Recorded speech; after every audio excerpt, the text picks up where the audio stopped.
और इससे पहले आप पहलगाम चौक की, पहलगाम मार्केट की तस्वीरें देख रहे हैं, लेकिन ये बड़ी खबर है जहां 2 से 3 आतंकियों ने घुसपैठ की कोशिश की है, जिसे नाकाम किया गया है। सुरक्षा बलों और आतंकियों के बीच एनकाउंटर लगातार जारी है। उरी सेक्टर में घुसपैठ की कोशिश को नाकाम किया गया है। तो जिस तरह से जानकारियां निकल कर आ रही हैं, इससे पहले पुंछ में सीज फायर का उल्लंघन किया गया, फिर अब उरी सेक्टर में आतंकवादियों द्वारा घुसपैठ की कोशिश की जा रही थी, जिसे नाकाम किया गया है।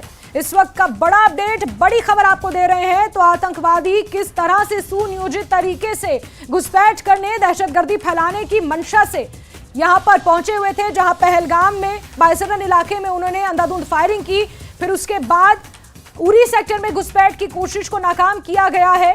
हर तरफ से आतंकवादियों की ये स्ट्रैटेजी को अगर आप समझेंगे कि सुरक्षा बलों का, एजेंसियों का ध्यान भटकाया जाए और उसका नाजायज फायदा उठाकर, चाहे सीज फायर उल्लंघन हो, चाहे घुसपैठ हो, किसी भी तरह से बस दहशतगर्दी फैलानी है, सिर्फ और सिर्फ एक ये मंशा आतंकवादियों की नजर आ रही है। हालांकि सुरक्षा बलों ने घुसपैठ की इस कोशिश को नाकाम किया है। उरी सेक्टर से बड़ा अपडेट, बड़ी खबर आपको दे रहे हैं। सुरक्षा बलों ने घुसपैठ की कोशिश को नाकाम किया और इस वक्त खास मेहमान मेरे साथ जुड़ चुके हैं। ब्रिगेडियर धीमान सर मेरे साथ हैं। धीमान सर, पुंछ में सीज फायर उल्लंघन, पहलगाम में जिस तरह से बीते कल हमला हुआ और अब उरी में घुसपैठ की कोशिश, कैसे देख रहे हैं?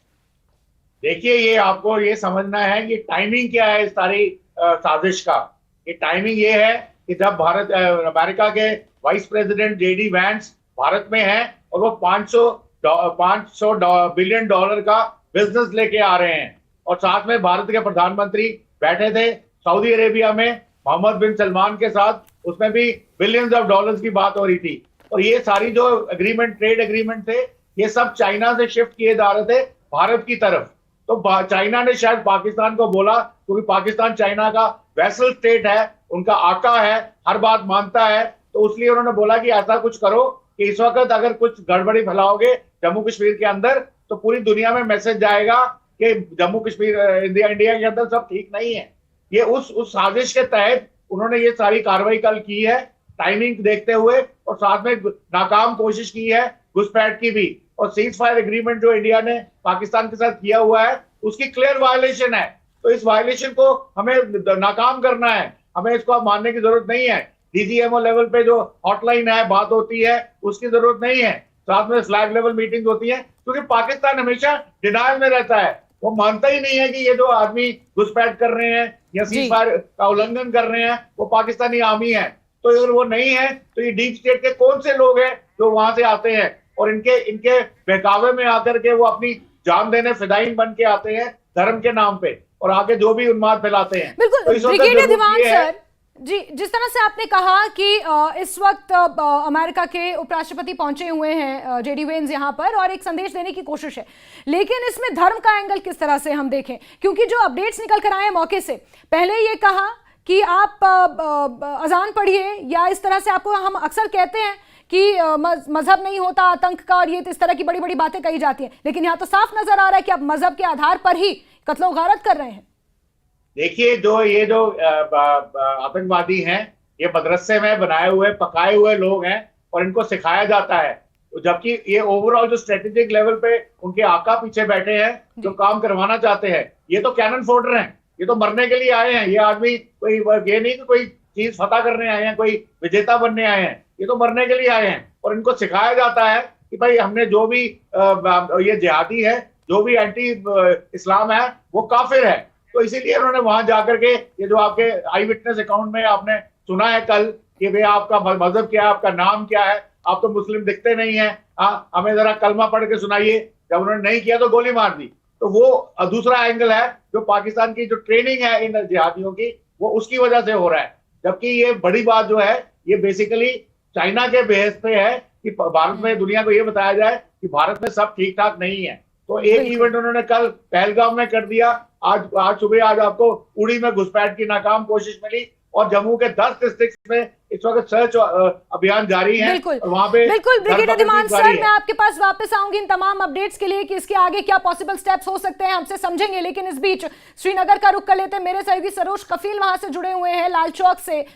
सरोज, जरा लाल चौक की तस्वीरें दिखाइए, अगर आप तक मेरी आवाज पहुंच रही है। सरोज, किस तरह से हालात अभी लाल चौक पर नजर आ रहे हैं? सर आप देखिए, चलिए सरोज लाल चौक की तरफ ठीक है जाते सर, मुझे यहाँ। नजर आ रहे हैं। और क्योंकि आज पूरे जम्मू कश्मीर को बंद रखने का आह्वान किया गया है, बीते कल कैंडल लाइट मार्च हुए और लोगों का गुस्सा, लोगों का आक्रोश इस तरह फूटा कि इस आतंकी हमले की कड़ी शब्दों में निंदा की गई। और सिर्फ देश ही नहीं बल्कि दुनिया ने भी इस आतंकवादी हमले की कड़ी निंदा की है।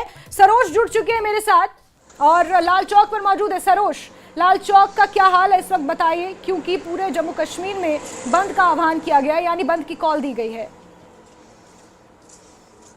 बिल्कुल जैस्मिन, जिस तरह से आप अभी दृश्य देख पा रहे हैं, अपने विजय अयूब से कहूंगा, इस वक्त हम लाल चौक के घंटाघर के पास खड़े हैं, जो इस वक्त लोगों से खचाखच भरा हुआ करता था। हालांकि ज़्यादा नज़दीक नहीं जा पा रहे हैं, वहाँ पर पुलिस का एक घेराव लगा हुआ है वहाँ पर, क्योंकि कुछ ही देर में मुख्तलिफ NGOs, ऑर्गेनाइजेशंस और पॉलिटिकल पार्टीज़ जो हैं वो लाल चौक की तरफ अपना रुख करेंगे, एक पुरअमन प्रोटेस्ट करेंगे यहाँ पर।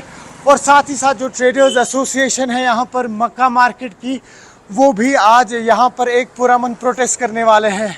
आपको बताते चलें कि सुबह से ही जो तमाम एरिया है लाल चौक का, डल गेट का या आसपास के रैनावारी के इलाके हैं, वहाँ पे आज जितने भी टूरिस्ट थे वो सुबह निकल गए और वो इस वक्त वापस एयरपोर्ट की तरफ जा रहे हैं। हालांकि कई सारे ऐसे टूरिस्ट हैं जो अभी भी रुके हुए हैं, लेकिन ये वो टूरिस्ट हैं जो आज पहलगाम जाने वाले थे। लेकिन कल श्रीनगर एडमिनिस्ट्रेशन की तरफ से एक एडवाइजरी आई थी जिसमें वाज़ेह किया गया था कि आज जो भी लोग स्पेशली टूरिस्ट जो हैं वो पहलगाम की तरफ अपना रुख कर रहे हैं, भले वो गुलमर्ग या श्रीनगर में हो, वो जब तक उनको कॉन्फर्मेशन ना मिले तो वो अपनी जगह से ना हिले। तो उसी के चलते हुए कई सारे टूरिस्ट जो है उन्होंने अपना विज़िट जो है वो शॉर्ट कर लिया, अपनी ट्रिप जो है वो शॉर्ट कर ली और एयरपोर्ट का रुख कर रहे हैं। जैसा आप देख रहे हैं जैस्मिन इस वक्त की किस तरीके से लाल चौक घंटाघर जो है ऐतिहासिक पिछले 4 से 5 साल पहले से कैसे खचाखच भरा रहता था, स्पेशली इस वक्त जो सुबह की भीड़ रहती थी, क्योंकि कई सारे स्कूल्स हैं यहाँ पे, ऑफिसेज हैं, कई सारे इंस्टीट्यूट्स हैं ऐसे। तो लेकिन इस वक्त आप दृश्यों में देख पा रहे होंगे कि किस तरह से इक्का दुक्का गाड़ियाँ चल रही हैं, तमाम दुकानें जो हैं वो आज बंद हैं। ये जो मक्का मार्केट है, ट्रेडर्स एसोसिएशन का सबसे बड़ा मार्केट है लाल चौक के अंदर, ये भी देख लीजिए आप, पूरी तरह से आज बंद है। हालांकि अभी कई सारे, जिस तरह से मैं आपसे कह रहा था कि पॉलिटिकल पार्टीज़ के साथ साथ ट्रेडर्स एसोसिएशन है या बार एसोसिएशन है, प्राइवेट स्कूल एसोसिएशन है, आज स्कूल्स भी बंद रखे गए हैं उनकी तरफ से। कल शाम को ही उन्होंने एक नोटिस दी थी कि स्कूल जो हैं वो भी बंद रखे जाएंगे। तो कुल मिला के बात की जाए तो काफ़ी समय बाद हमें आज इस तरह के दृश्य मिल रहे हैं जहां रास्ते खाली हैं, वो भी सुबह सुबह इस वक्त। और साथ ही साथ आपने देखा कि किस तरीके से इस वक्त LOC पे जो बारामुल्ला उड़ी का एरिया है वहाँ पर भी आतंकियों ने एक कायराना हरकत की थी, इन्फिल्ट्रेशन की कोशिश की थी पाकिस्तान से यहाँ घुसने की, लेकिन इंडियन आर्मी को पता लगते ही इस वक्त वहाँ पर जो सर्च ऑपरेशन है वो तो चल ही रहा है, लेकिन साथ ही साथ वहाँ पर अभी कुछ देर पहले कुछ गोलियां चली थी, क्रॉस फायर चले थे, जहाँ पे हमारी आर्मी की तरफ से भी बराबर जवाब मिल रहा था। सुनने में ये भी आ रहा है करीबन 2 से 3 आतंकी इस वक्त। ठीक है, यानी लाल चौक पर भी उसी तरह की शांति महसूस की जा रही है। जो सुबह के औकात में जो हलचल होती थी वो यहाँ पर नजर नहीं आ रही है। सरोज, आपके साथ हम जुड़ते रहेंगे और अपडेट्स लेते रहेंगे कि क्या कुछ आगे हो रहा है राजधानी श्रीनगर में। और ब्रिगेडियर धीमान सर मेरे साथ लगातार बने हुए हैं। ब्रिगेडियर धीमान, अब जिस तरह से हालात हो रहे हैं, लाल चौक से आपने रिपोर्ट सुनी होगी कि बहुत से सयाह, बहुत से सैलानी यहाँ पर पहुंचे जिन्हें आज पहलगाम जाना था। और बड़ी बात यह है कि हाल ही में आसिफ मुनीर का एक बयान वायरल हो रहा है कि कहीं ना कहीं जिस तरह से कश्मीर को अपनी जगलर वेन उन्होंने करार दिया और ये कहा कि कश्मीर हमारी जगलर वेन है और जो कुछ पॉसिबल हो पाएगा कश्मीर को लाने के लिए वापस पाकिस्तान में वो हम करेंगे। तो क्या जगलर वेन में रह रहे लोगों की इकोनॉमी को आप इस तरह धराशायी करेंगे? आप ये क्लेम करते हैं कि कश्मीर आपका हिस्सा है, POK आपका हिस्सा, आप इस तरह की गीदड़ भभकियां देते हैं वो खुले मंचों से, और वहां पे जो लोग रह रहे हैं उनकी आपको कितनी कदर है, उनकी कितनी फिक्र है, ये समझ में आ रहा है। इसे कैसे देखा जाए, उनके इस बयान को इस चीज के साथ जोड़कर कैसे देखा जाए? आज तक कभी हुआ नहीं कि सैलानियों के ऊपर हमला हुआ हो, परंतु छुटपुट घटनाएं आज से 6 महीने पहले भी पहलगाम में एक बार गोली चली थी जिसमें राजस्थान की एक महिला की जान गई थी। और उसके अलावा 2 साल पहले मैं I witness to that account, Pahalgam के एक होटल में एक सिलेंडर बर्स्ट हो गया था। पर वहां पे एक अफवाह फैल गई कि बॉम्ब ब्लास्ट हुआ है। विद इन 24 आवर्स पूरा का पूरा पहलगाम खाली था। यानी कि ये उनके लाइवलीहुड के ऊपर डायरेक्ट चोट थी। सारे होटल खाली, सारे घोड़े वाले बेरोजगार, कोई दुकानों के ऊपर कोई ग्राहक नहीं। तो ये जो चीज है। बिल्कुल सर, मैं आपके पास वापस आऊंगी, लेकिन इस बीच एक बड़ी खबर पहलगाम हमले से जुड़ा हुआ, ये बड़ा अपडेट दर्शकों को बता दें। 6 से 8 आतंकी हमले में शामिल हो सकते हैं।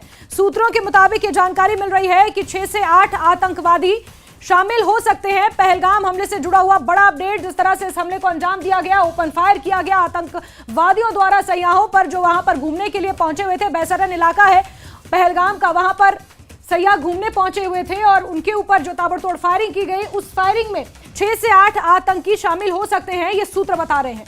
एनआईए की टीम श्रीनगर पहुंच चुकी है। एनआईए की टीम इस पूरे हमले की जांच करेगी, उनके ऊपर ये जिम्मा है।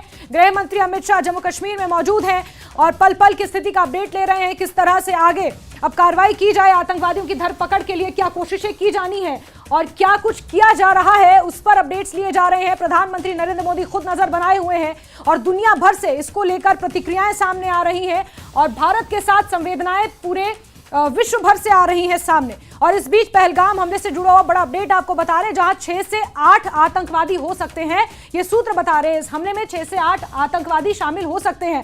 बड़ी संख्या में आतंकवादी यहां आए होंगे और उन्होंने पहले रेकी की, जो खबर निकल कर आ रही है, जो अपडेट इस वक्त हमारे पास है, उसके मुताबिक पहलगाम में जो रिजॉर्ट्स हैं, जो होटल्स हैं, उनकी रेकी पहले करवाई गई।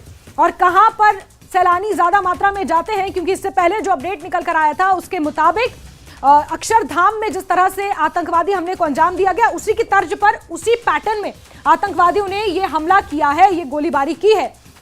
और इसी से ये जो कड़ियां जुड़ रही हैं, उसके मुताबिक ये स्पष्ट होता है कि आतंकवादियों ने पहले यहां पर रेकी की होगी बाकायदा और ये समझने की कोशिश की होगी कि यहां पर किस तरह सयाह पहुंचते हैं, कौन सा वो समय है पूरे दिन भर में, कौन से वो घंटे हैं जब ज्यादा मात्रा में यहां पर सैलानी होते हैं, कि ज्यादा से ज्यादा वो इस तरह के घटनाओं को अंजाम दे सके, ज्यादा से ज्यादा लोगों को मौत के घाट उतार सकें। आतंकवादियों ने इस तरह की योजना बनाई और सूत्र बता रहे हैं कि 6 से 8 आतंकवादी हमले में शामिल हो सकते हैं। इससे पहले खबर थी कि 2 से 3 आतंकवादी हो सकते हैं, लेकिन अब ये आंकड़ा आतंकवादियों का बढ़ता हुआ नजर आ रहा है। 6 से 8 आतंकवादी यहां पर हो सकते हैं, ये सूत्र बता रहे हैं।